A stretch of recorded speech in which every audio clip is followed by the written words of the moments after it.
March 15, 1943.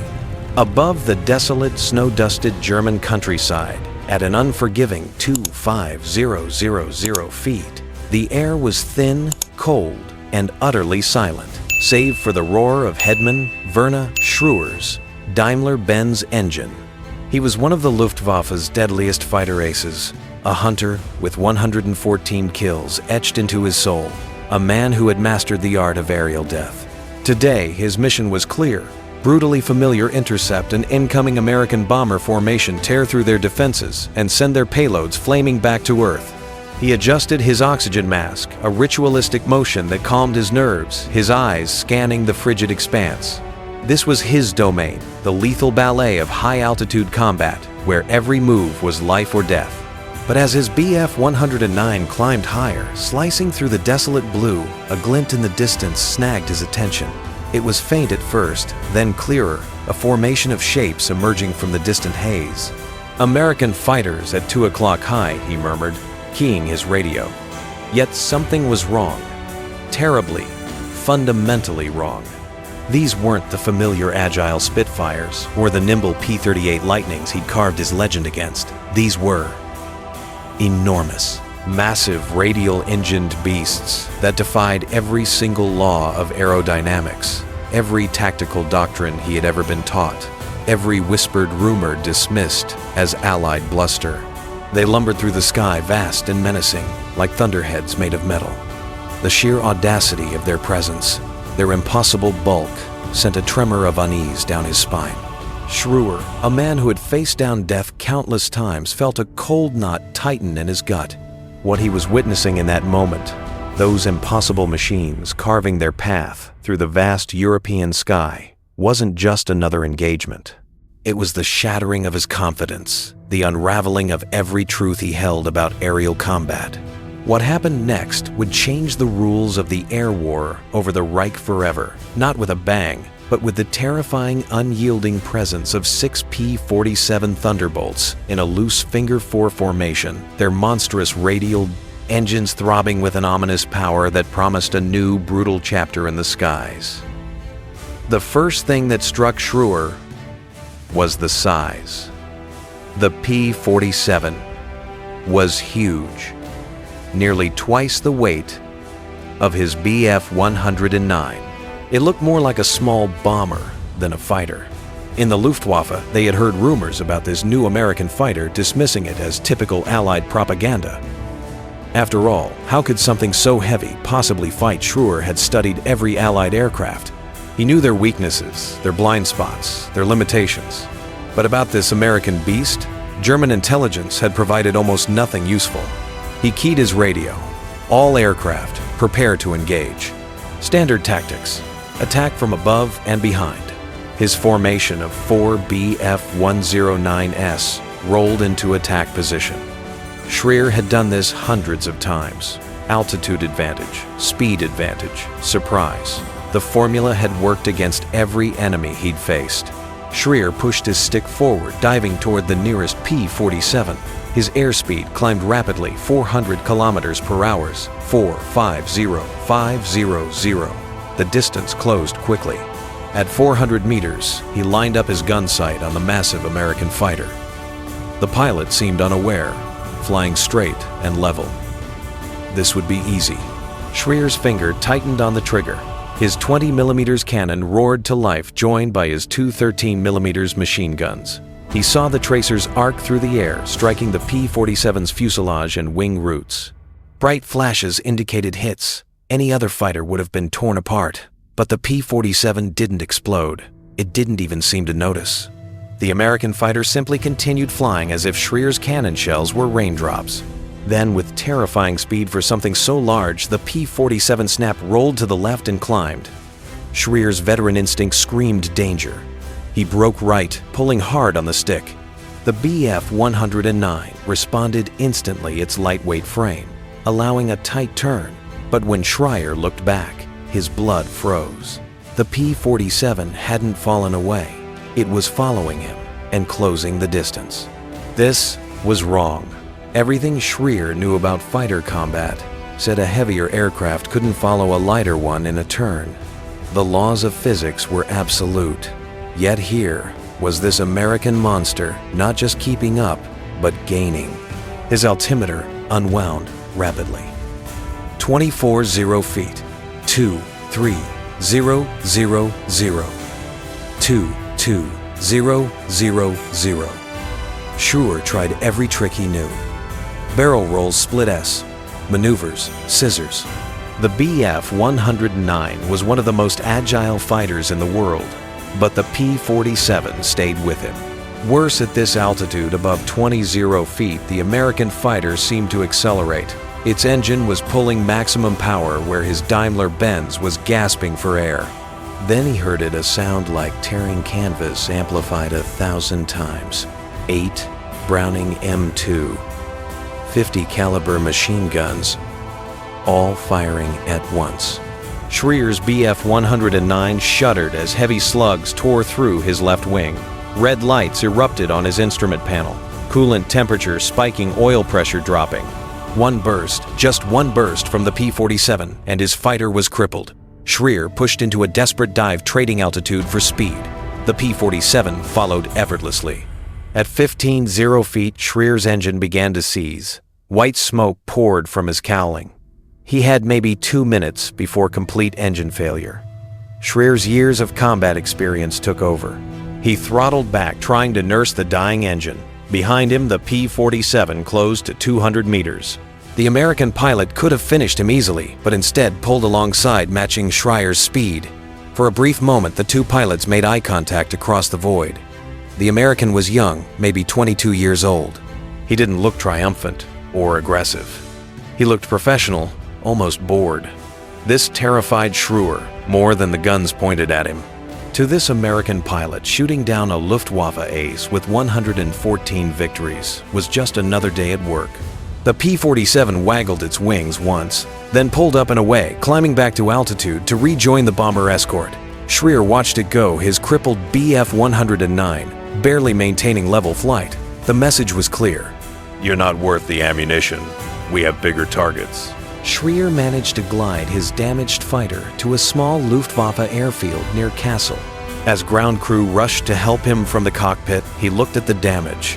23 holes in his left wing, 5 in the fuselage. His coolant tank was shredded, his oil lines were severed.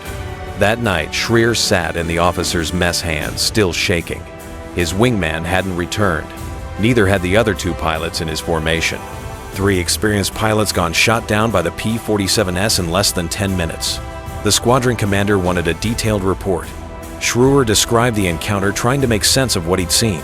The P-47's incredible durability, its speed at altitude, the devastating firepower, the way it had simply absorbed his cannon fire and kept flying.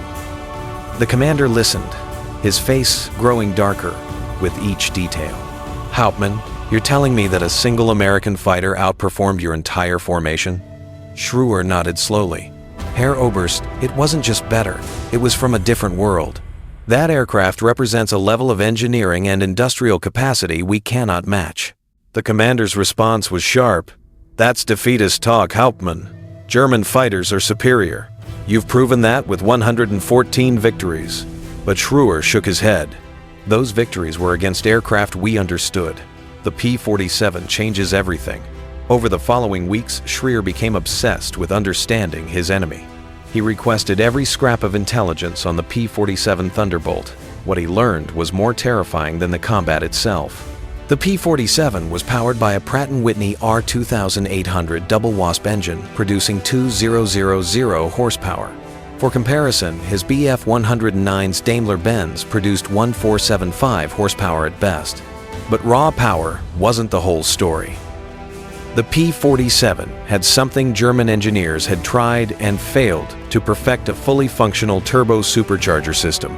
This allowed the massive radial engine to maintain full power at altitudes where German fighters were struggling. The intelligence reports showed that at 25 feet, where Schreuer had encountered the P-47, the American fighter was actually hitting its performance peak. Fast, powerful, and completely dominant in the high-altitude realm, where German fighters had to operate to intercept bomber formations. But what haunted Schreuer most was the durability. The P-47 had absorbed multiple 20mm cannon hits and continued fighting. He learned why the aircraft had extensive armor plating, a thick armored windscreen, and most importantly that massive radial engine acted as a shield. Unlike his liquid-cooled inline engine, the P-47's radial had no vulnerable coolant system. Schreuer requested a meeting with Luftwaffe technical intelligence. In a secure briefing room, an engineer showed him photographs of a captured P-47. "We've examined it thoroughly," the engineer said. "The engineering is extraordinary, but what's truly shocking is this." He slid a production report across the table. American factories are producing P-47s at a rate of over 500 per month. By next year, they project 800 per month from a single factory complex. Schreuer stared at the numbers. "That's impossible. We produce maybe 300 to 400 single-engine fighters per month total across all types." The engineer nodded grimly. "It gets worse. The R2800 engine isn't just used in the P-47. It powers multiple American aircraft types. Total projected production of this single-engine model will exceed 125,000 units during the war." The number hit Schreuer like a physical blow. Germany's entire aircraft engine production, all types across the entire war, would be roughly 25,000 units, most significantly less powerful. The Americans were building more of a single advanced engine type than Germany could produce total engines. The disparity wasn't just large, it was incomprehensible. Schreuer wrote a detailed report for Luftwaffe High Command. He outlined the P-47's technical superiority, the production numbers, and his tactical recommendations. Avoid high-altitude engagement with P-47s. Hit-and-run tactics only, except that continued attrition would result in unsustainable losses. The report was forwarded to Berlin. Weeks passed with no response. Finally, through informal channels, Schreuer learned his report had been dismissed as overly pessimistic and potentially defeatist. One staff officer reportedly said, "This pilot has been demoralized by enemy propaganda. The P-47 is crude American engineering inferior to our designs." Schreuer wasn't surprised. He'd seen this pattern throughout the war. Intelligence that contradicted Nazi ideology was rejected regardless of accuracy. German racial and cultural superiority was supposed to overcome any material disadvantage.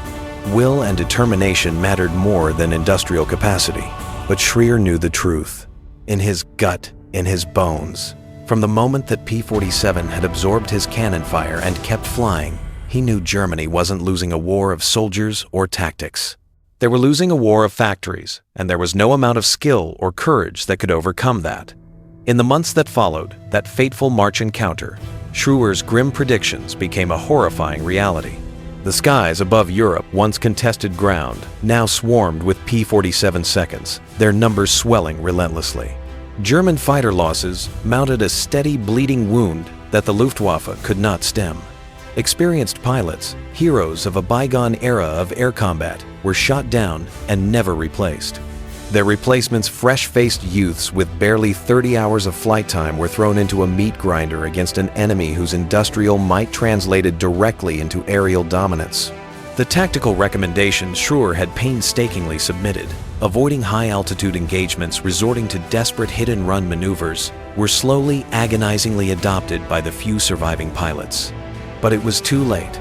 The Americans had achieved air superiority not through superior individual skill, but through the sheer unyielding weight of numbers and an unparalleled technical advantage. German fighters, once the undisputed kings of the sky, were now forced to pick their battles to run from fights they could not possibly win. Schreuer flew his last combat mission in October 1943. By then, the bomber streams once vulnerable were shielded by an impenetrable wall of American escorts, making interception a suicidal act. He was transferred to a training unit, a bitter assignment, where he taught young men to fly obsolete aircraft with tactics that barely delayed the inevitable. One evening, a young lieutenant, bright-eyed and full of naive hope, approached him. "Herr Hauptmann, is it true you shot down 114 enemy aircraft? Then, we can still win." "Yes. German pilots are the best in the world." Schreuer looked at the eager face and felt a profound sadness. "Listen carefully," Schreuer said, his voice heavy with the weight of experience. Those victories came against aircraft and pilots we understood. We fought enemies who were brave, but whose nations couldn't replace their losses as quickly as we could inflict them. That war is over. The young pilot's face fell. But we're still fighting, no Schrewer said, quietly gazing out at the airfield where a handful of patched-up Bf-109 seconds sat under the dim lights. We're dying. There's a difference. The Americans aren't just sending better pilots or better aircraft. They're sending a level of industrial power that makes everything we do meaningless. For every P-47, we shoot down 10 more across the Atlantic. For every pilot, they lose 20 more complete training. He turned back to the young lieutenant, his eyes reflecting the harsh truth of his revelation. You asked if German pilots are the best in the world. Maybe we are. Maybe we're the most skilled, the most experienced, the bravest. It doesn't matter. We're fighting an enemy that doesn't need to be better. They just need to be everywhere, all the time, with aircraft that won't die when we shoot them. The lieutenant stood silent, visibly shaken. Finally, he asked, "When did you know we'd lost Schrewer's mind?" Flashback to that frigid day in March, at 25,000 feet, watching a P-47 absorb his cannon fire and continue its relentless flight. "The moment I couldn't kill one of them," he said, his voice barely a whisper, and realized there were thousands more where it came from. After the war, with production figures declassified, Schrewer's grim estimates were proven conservative. He had actually underestimated American capacity. Total U.S. aircraft production from 1,940 to 1,945 soared past 3,000,000 aircraft, dwarfing Germany's approximate 9,400. The United States alone produced over 15600 P-47 Thunderbolts, more than Germany's combined output of Bf-109 seconds and FW-190 seconds, their two main fighter types throughout the entire war. The R-2800 engine that powered Schrewer's Nemesis over 125,000 were built not just by Pratt & Whitney, but by industrial giants like Ford and Chevrolet, all repurposed for war. This industrial mobilization was unprecedented in human history, maintaining consistently high quality, while German aircraft showed increasing signs of resource strain and declining standards. The war Schrewer had fought wasn't won or lost in the skies over Germany. It was decided in the factories of Detroit, the steel mills of Pittsburgh, the oil fields of Texas. Schrewer survived the war living until 1985. In interviews, he rarely spoke of his 114 victories, those markers of individual triumph. Instead, he invariably returned to that pivotal day he encountered the P-47 Thunderbolt. "That was the day I understood we'd already lost," he would say. Not because American pilots were better. They weren't. Not because American tactics were superior. They weren't. But because they had built a machine that our best efforts couldn't stop. He described the chilling feeling of pumping 20mm cannon shells into the P-47 and watching it continue flying, seemingly impervious. It wasn't like fighting another pilot, it was like fighting a concept, the concept that enough industrial power could overcome any amount of skill or courage. And we had no answer for it. Other German aces echoed his sentiment. Adolf Galland immediately recognized the P-47's high-altitude superiority, calling them flying tanks. Johannes Steinhoff declared them the end of the Luftwaffe's dominance. Each experienced that same moment of chilling realization Schrewer had. They were fighting an unwinnable war. The P-47 Thunderbolt became one of World War II's most successful fighters, destroying thousands of German aircraft and devastating ground targets, securing the air superiority that made Germany's defeat inevitable. It all began with American engineers building something the Germans simply couldn't match. For Werner Schrewer, the war effectively ended on March 15, 1943, the day he met the P-47 Thunderbolt. He continued flying for months, but always with the crushing knowledge that every mission was merely delaying the inevitable, never changing the outcome. That massive American fighter had taught him a lesson more brutal than any combat loss. Modern warfare wasn't decided by the bravest soldiers or the most skilled pilots. It was decided by factories, by resource extraction, by industrial capacity. by the relentless ability to produce weapons faster than the enemy could destroy them. Germany had built an ideology on the premise that racial and cultural superiority could overcome material disadvantage. The P-47 proved them catastrophically wrong. Schröer's encounter with the P-47 was replicated thousands of times across the skies of Europe. German pilots, many of them aces with dozens or hundreds of victories, found themselves outmatched not by superior skill, but by superior machinery produced in quantities they couldn't comprehend. The Luftwaffe's defeat wasn't a failure of courage or tactics. It was a profound, catastrophic failure to understand the true nature of industrial warfare.